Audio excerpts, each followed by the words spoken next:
Hello, I'm the Nostalgia Critic. I remember it so you don't have to. Well, seeing how we are at the end of Nickelodeon month,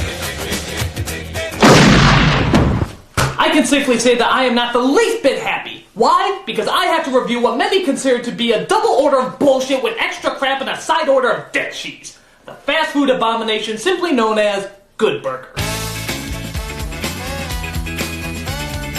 Based off of the hit sketch performed on the kids show All That, Good Burger was an attempt to take one line, "Welcome to Good Burger, home of the Good Burger, can I take your order?" and somehow turn that into an hour-and-a-half movie.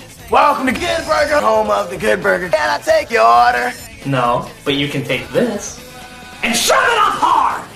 The film stars Kel Mitchell, reprising his role as Ed, the idiot fast food attendant who works at the inappropriately titled Good Burger. It also stars Kenan Thompson, which is weird because he never really starred in any of the Good Burger sketches, but who the hell cares? Let's just get this Asperger review out of the way. Alright, so it starts out with our protagonist, Ed. "Welcome to Good Burger, home of the Good Burger, can I take your order?" Huh? Oh, God. Ed, I see you. What the fuck is that? I see you. I want to stay here with you! We love you, Ed. Come with us, Ed! Fly, Ed, fly! I'm flying with fast food! Woo! Wee! Flying with hamburgers! Welcome to Good Burger, home of the Good Burger, can I take... Stop! Stop! I need a minute. Pull it together.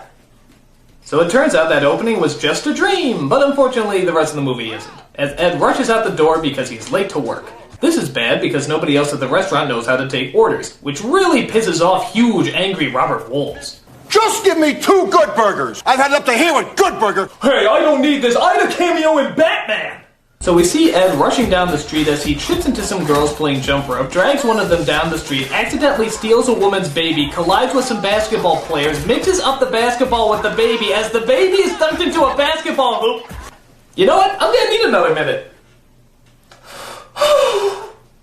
So Ed finally makes it to work, only to find that there's another restaurant called Mondo Burger being built across the street that could be dangerous competition. But their boss isn't worried. Good Burger has been here for over 40 years, and nobody is putting Good Burger out of business! Yeah! Nobody!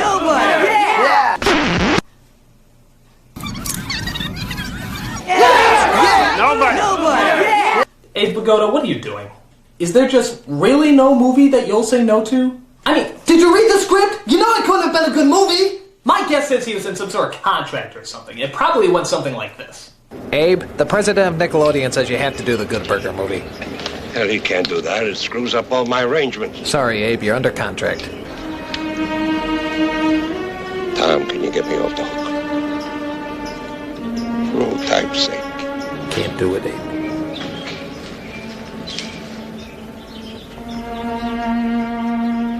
Come on, you get to wear the little hat and everything. So we then cut to our other main character, Dexter, who's in a classroom being taught by... Hurry, my brother.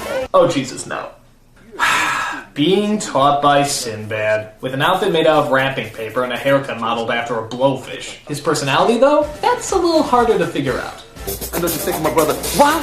Why would this man give us a test on the last day of school before summer starts? Well, I'm gonna tell you why. Because the mind never sleeps. Right on, my mid-70s, early 80s Black Panther hippie environmentalist blaxploitation flower child brother?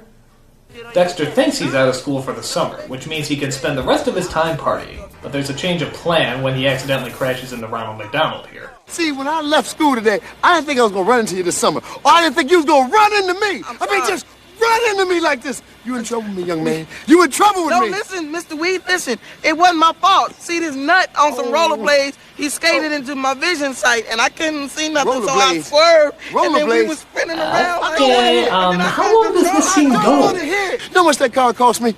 No. Do you know? No. That's a $22,000 car. $22,000, and that's just the base price.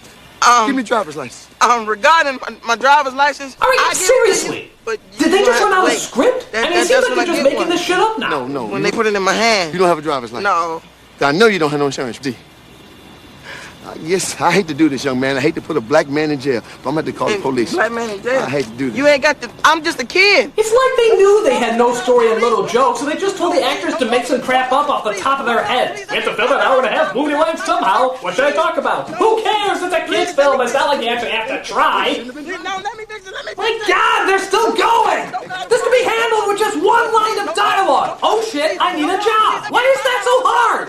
Finally, a different scene. No, come on! How much longer do I have to see Raggedy Ann and that pincushion argue? Just get on with it! Get on with it! Oh wait, no, not that way. I didn't mean like that. No, that's wrong. It's a bad time. It's a very bad time. Very bad. No, stop it. All right, I have no choice. Elephant! I never thought that would be my call back to reality, but I'll take it. So Dexter has to get a summer job. You see, one sentence. That was so much easier. As he applies at the Mondo Burger, where everyone dresses like they're at an 80s gym. From now on, your life is Mondo Burger. You can forget about your friends. You can forget about your family. Because Kurt is now both your mother and your father.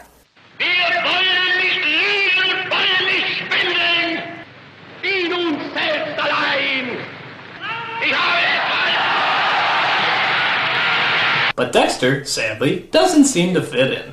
Get this loser out of my face! Loser? Oh, now you about to push me a little too far. You want a piece of me? Yeah, extra crispy, please. I hope Saturday Night Live ain't watching.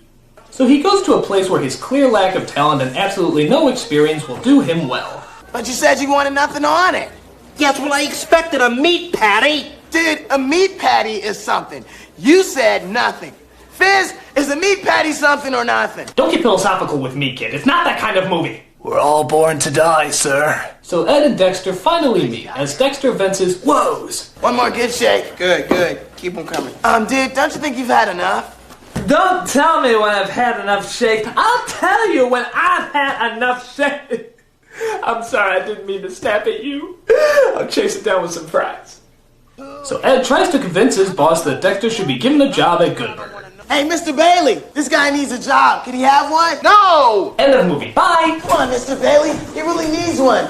He can do fries. Otis does fries. Yeah, but look at him. How much longer could he possibly live? Nothing can kill me. I'm Abe Pagoda. All right. So Dexter is hired on as one of his jobs is to make deliveries in, I'm not kidding, the Burger Mobile. Come on. I'll take you for a spin.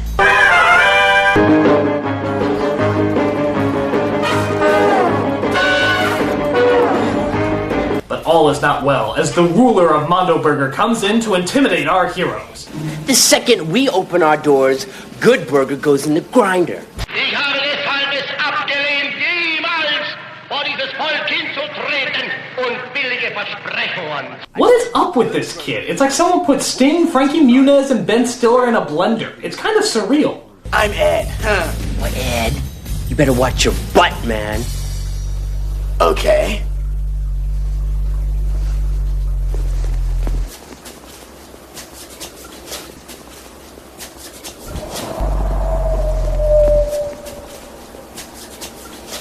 So Mondo Burger does open up to probably the most overblown fast food restaurant opening ever. Even Planet Hollywood doesn't get this type of opening. I mean, what are they expecting to see in there?